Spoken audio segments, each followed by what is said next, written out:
And as part of these educational methods, we need to consider the phenomenal advances in the information and communication technologies that has occurred in the past few years. They in turn have enabled people to connect and interact with others around the globe anywhere, anytime. This has contributed to an intensified perception and reality of being interconnected and living beyond local perimeters, which in turn has been leading up to an era where the lines of individual, racial and national identity have been blurring.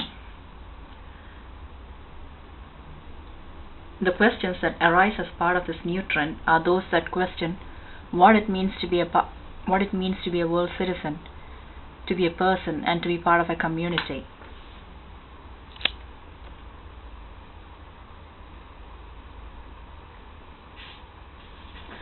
This trend has given way to arts activism as a new phenomenon, and we could use arts education to highlight the role of mediation and in developing cultural identity, cultural literacy, and to fight the ignorance of prejudices and not seeing other races as another.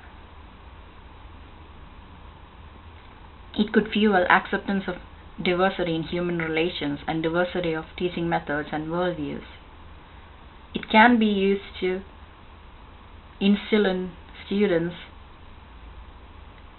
the empowerment that is required to create their own artistic language and enable their own development both emotively and mentally.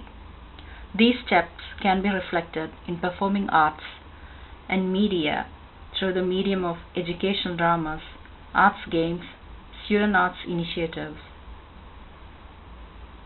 and blind casting.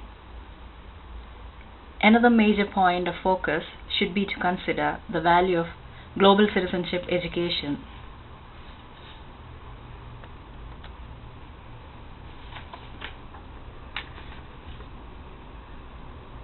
Global citizenship education, which was put forth by the United Nations Secretary General's Global Education First initiative, launched in 2012, has been instrumental in raising awareness of the importance of global citizenship to building a better future for all.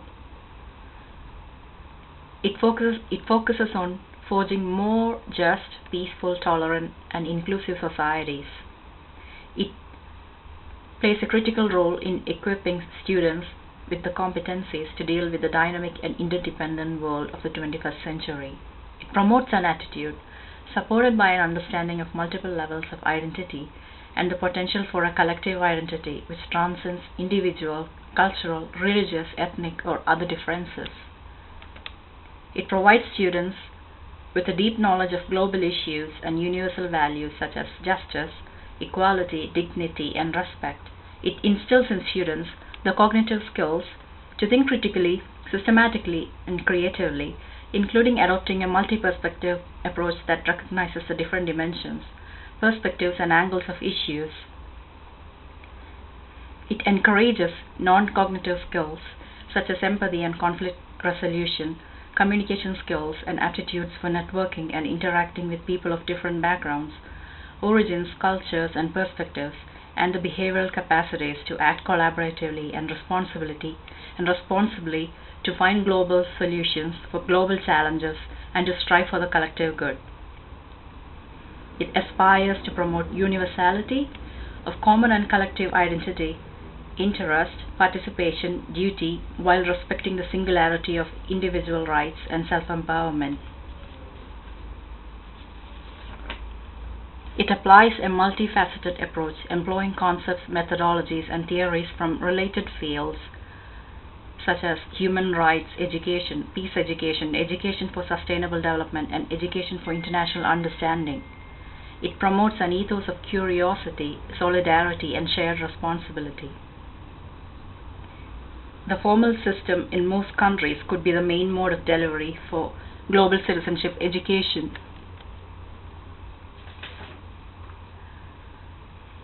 It needs to be complemented by both the non-formal and informal systems.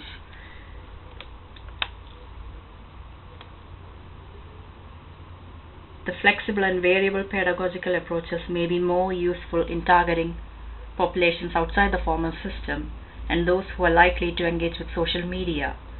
It can be delivered as an integral part of an existing subject such as civics or citizenship education, social studies, social or environmental studies, and health education, or as an independent subject area.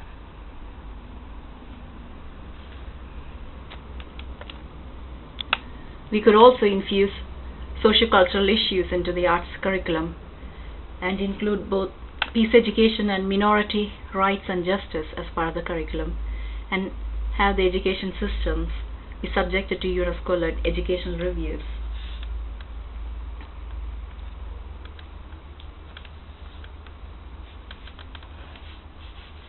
At the end of the day, a refreshing perspective for the new generation is what is required to make this new world and this new society and this new formation of identity real and beneficial. A model where humanity over mere diversity of appearance or culture is valued, where every individual story is heard, where there is no conformism or excessive competition, where there is an encouragement for student-led arts initiatives, educational dramas and games, and blind casting is encouraged. Blind casting being that traditional casting methods are cast aside, and in theatre and acting roles, the roles are cast without any reference to racial or cultural stereotypes.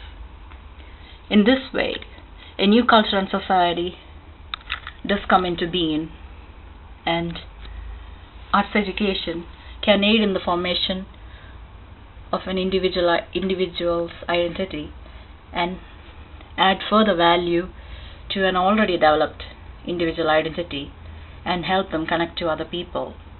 It can aid in the formation of a new culture and society for this new generation of youth, and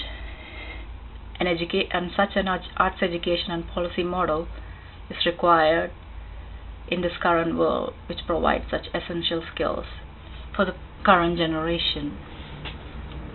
Thank you for this opportunity, everyone. Thank you.